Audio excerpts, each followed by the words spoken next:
जब हम कृपा का आश्रय लेते हैं तो प्रभु की सर्वज्ञ कृपा हमें सुधारना शुरू करती है।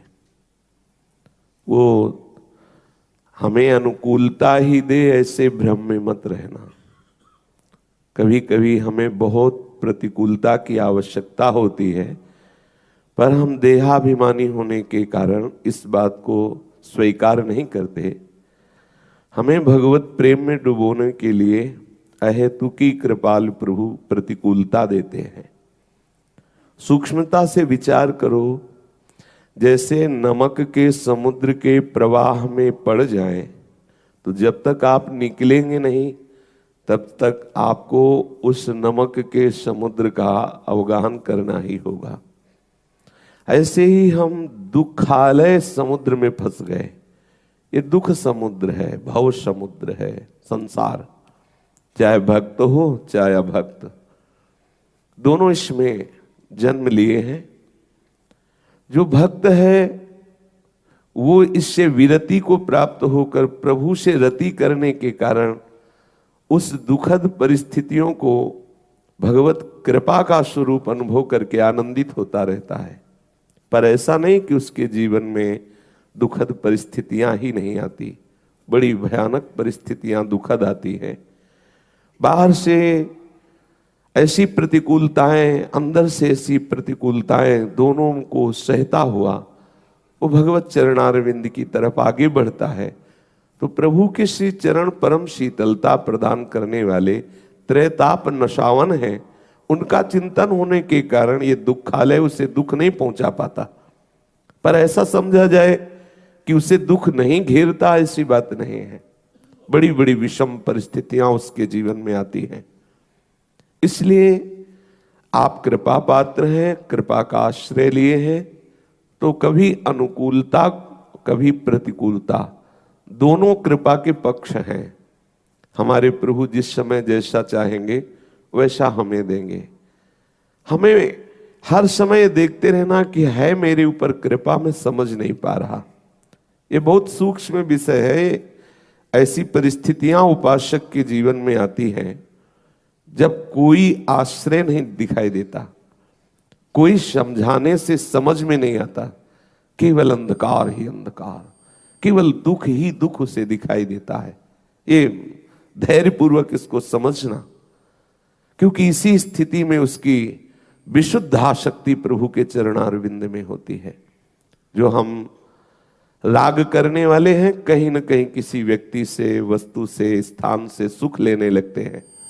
तो मेरे सर्वज्ञ स्वामी कृपा करके हमें प्रतिपल प्रतिकूलता प्रदान करते हैं, जिससे मुझे लगता है कि सब झूठा है, ये सब दिखावा है संसार। भागो, यहां तुम्हारे हृदय को कहीं शांति मिलने वाली नहीं। भागो, यहां तुम्हारा कोई नहीं है। भागो, यहां सब स्वार्थ का जाल बिछा हुआ है। ये विवेक तभी मिलता है जब आपके सामने प्रतिकूल परिस्थिति होती है और आप उस राग को छोड़ना जो बड़े बड़े योगी जन योगाभ्यास से छोड़ना चाहते हैं, नहीं छोड़ पाते। वो आप सहज में राग मुक्त हो जाते हैं। बड़ी कृपा हुई। पर ये कृपा का अनुभव आपको बाद में समझ में आएगा। पहले तो यदि आप कमजोर हैं तो फिर लड़खड़ा जाएंगे। भगवत कृपा से सत्संग मिला है, प्रायः रोज चर्चा वही होती है। इसलिए इस बात को हृदय में बैठा लीजिए। आपके जीवन में ऐसी परिस्थितियां आएंगी, ऐसे व्यक्ति मिलेंगे, ऐसी घटना घटेगी जो आपको प्यारे प्रभु से जोड़ने वाली होगी, पर आप समझ नहीं पाएंगे। लगेगा ये तोड़ने के लिए है, लगेगा ऐसा प्रभु क्यों कर रहे हैं, लगेगा वो सामने वाला ऐसा क्यों कर रहा है। इसका कोई उत्तर नहीं है। बिना अपराध के तुम्हें गालियां मिलेंगी, पहले से संबोधन कर रहे हैं। सच्ची मानिए, बहुत दुखद संसार है। कहीं कहीं कोई, अगर आप यहां सोचे कि तुम्हें प्रेम मिल जाए, कहीं नहीं मिलने वाला। पाए जान जगत में सब जन, कपटी कुटिल कलयुगी टंचु, यही परलोक सकल सुख पावत, मेरी सो भैया कृष्ण गुण संचु। हरिवंश महाप्रभु कहते, तुम्हें हमारी कसम है, मत किसी की तरफ देखो। कोई तुम्हें शीतलता प्रदान नहीं कर सकता। छल कपट का राज्य है, बचो। एकमात्र श्री कृष्ण की लीलाओं का गायन करो, उनके नाम का जप करो। किसी की भी तरफ देखोगे वही तुम्हें डस लेगा, सच्ची मानिए। जिससे तुम ये समझोगे कि ये हमें आनंद प्रदान करेगा, इसके आश्रय से हमें सुख मिलेगा, वही तुम्हें खा जाएगा। वही तुम्हारे अंतःकरण की आनंदमयी वृत्ति का नाश करने वाला बनेगा। श्री महाराज भरत जी ने अपने मृग शरीर में चिंतन किया कि मेरे को आसक्ति ने यहां पहुंचा दिया, तो उनको हरी घास चरने में भी डर लगता कि कहीं आसक्ति ना हो जाए, इसलिए सूखे पत्ते खाते, किसी से भी ना बोलते। हिरण स्वरूप में भी किसी भी मंडली में हिरणों की सम्मिलित नहीं हुए, उसी गंडकी नदी में अपने शरीर को खड़ा करके पूर्वाभ्यास वश उसी मंत्र का जप करते हुए मिटा दिया। एक बार अपने आप को मिटा दो, दाना खाक में मिलकर गुले गुलजार होता है। ये सच्चिदानंद रस प्राप्त, एक बार मरो, एक बार मरना पड़ेगा। मरने का तात्पर्य आत्महत्या नहीं है, मरने का तात्पर्य है सहनशीलता, अपार सहनशीलता। बिना किसी कारण के तुम्हें छेड़ छेड़ के निंदा करेंगे, बिना किसी कारण तुम्हारा उपहास करेंगे, तुम्हारी अवहेलना करेंगे, तुम्हें गालियां देंगे, तुम्हें चुगली करेंगे, बचो, इसको सह करके बचो। लड़ना नहीं, लड़े तो फंस गए, उसका प्रभाव हो गया। वो सामने से कंकड़ मारा, तुम्हें नाराज नहीं होना, सह के बढ़ना। अगर नाराज हो गए तो माया की चाल सफल हो गई।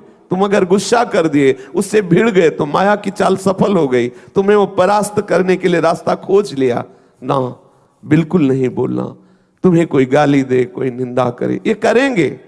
भगवान स्वयं एकादशी स्कंद में कहते हैं, गर्दन पकड़ कर निकाल दे, ऊपर मूत दे, थूक दे, मारे, पीटे, बांधे, सह जाना, बोलना नहीं।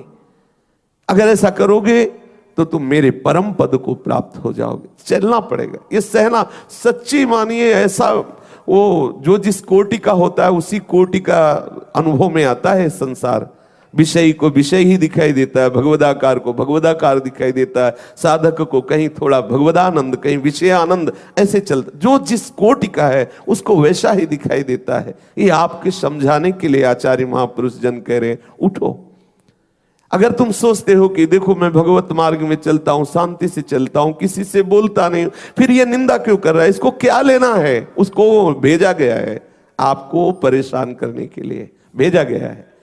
बिल्कुल ये बहुत गंभीर विषय है, इससे निपटना होगा।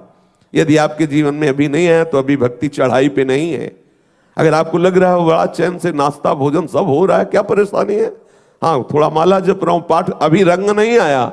जिस दिन रंग आएगा उस दिन तुम्हें पता चलेगा कि क्या स्वरूप आता है।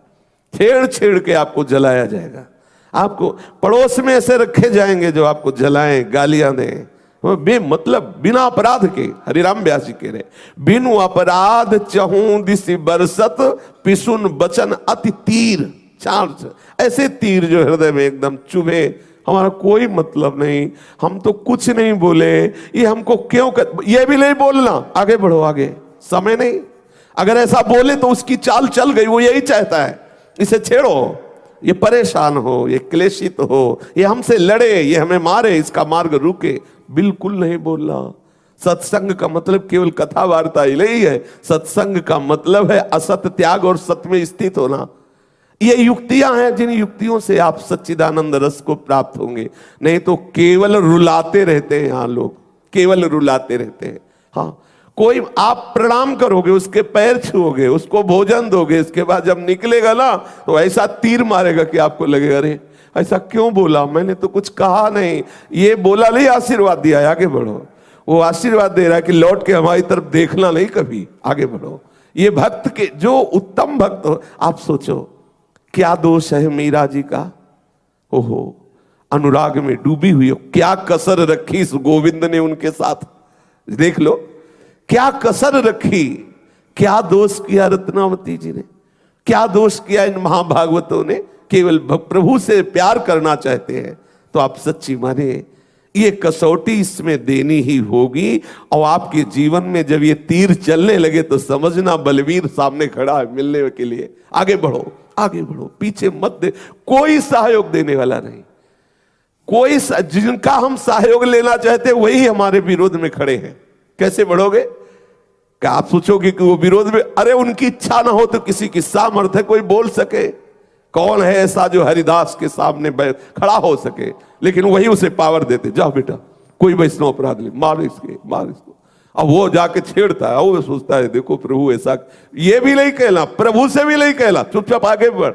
ये मार्ग है, पक्का इस बात को पकड़ लेना। अगर लौट के किसी से सहयोग लेने की प्रार्थना की तो मार्ग बाधित हो जाएगा। चुपचाप आगे बढ़ो। आपको इतना वो बलवान बनाना चाहता है कि माया का हर प्रहार निष्फल हो जाए। श्री हरिराम व्यास जी कह रहे हैं, इस दुख से तभी निवृत्त होगे जब शरीर संसार का पूर्ण विस्मरण हो जाए, एकमात्र प्रभु के स्मरण में हम डूब जाएं, शरीर की शुद्ध ही न रहे। जब तक ऐसी स्थिति नहीं आएगी तब तक दुख से निपटना बहुत कठिन है।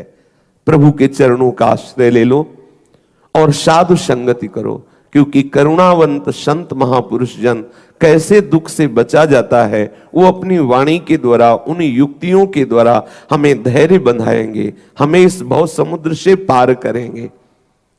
कोई कर्म का आश्रय लेकर कर्म बंधन मुक्त नहीं हो सकता। भगवत आश्रित होने पर ही समस्त कटे कर्म बंधन संसारी।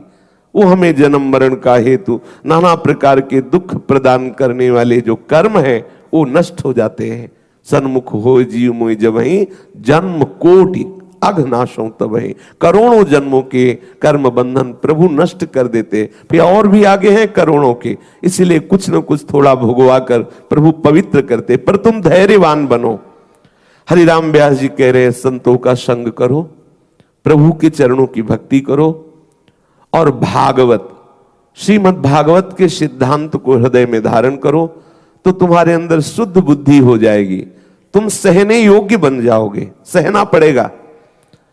अगर प्रभु के मार्ग में आओगे तो जलन सहते सहते परम शीतलता में पहुंच जाओगे। अगर इस मार्ग में नहीं आओगे तो जलन सहते सहते महान जलन में पहुंच जाओगे। कहीं विश्राम ही नहीं है। फंस गए हो, भोगना पड़ेगा।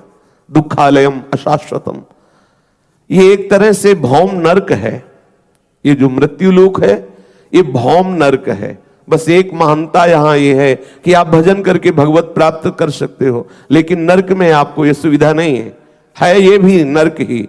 यदि भजन नहीं किया तो जीते जी तुम नरक वास कर रहे हो। जो देखो कितनी जलन है, काम की, क्रोध की, लोभ की, कैसी कैसी प्रतिकूल परिस्थितियों की। यदि हरि शरण हो तो बस एक महानता इस लोक की यही है कि तुम हरि नाम जप करके हरि आश्रित होकर मुक्त हो सकते हो। बस अगर इससे आप रहित हो तो ये भौम नरक है। केवल तुम्हें भ्रम से लग रहा है कि हम सुख भोग रहे हैं, जब स्वयं भगवान इसे घोषित किए हैं मृत्यु लोक तो मरोगे, दुखालयम तो दुख भोगोगे, क्योंकि है ही। पर ऐसा माया का भ्रम है कि वो दुख को ही सुख रूप में ऐसी भेजती रहती कि मुझे लगता है ये सुख है, और हम सदैव दुखी बने रहते हैं। हमारे दुख के मिटने का उपाय है संतों का संग, प्रभु के चरणारविंद की भक्ति और श्रीमद् भागवत के सिद्धांत को समझना। जब तक हमारे हृदय में श्रीमद् भगवत गीता, श्रीमद् भागवत के सिद्धांत नहीं, तो हमें धैर्य कौन बंधाएगा? हम किन सिद्धांतों से चल पाएंगे? हम श्रीमद् भागवत, ये समस्त शास्त्रों के रचयिता भगवान व्यास देव जी की अंतिम रचना श्रीमद् भागवत है, पूर्णता है।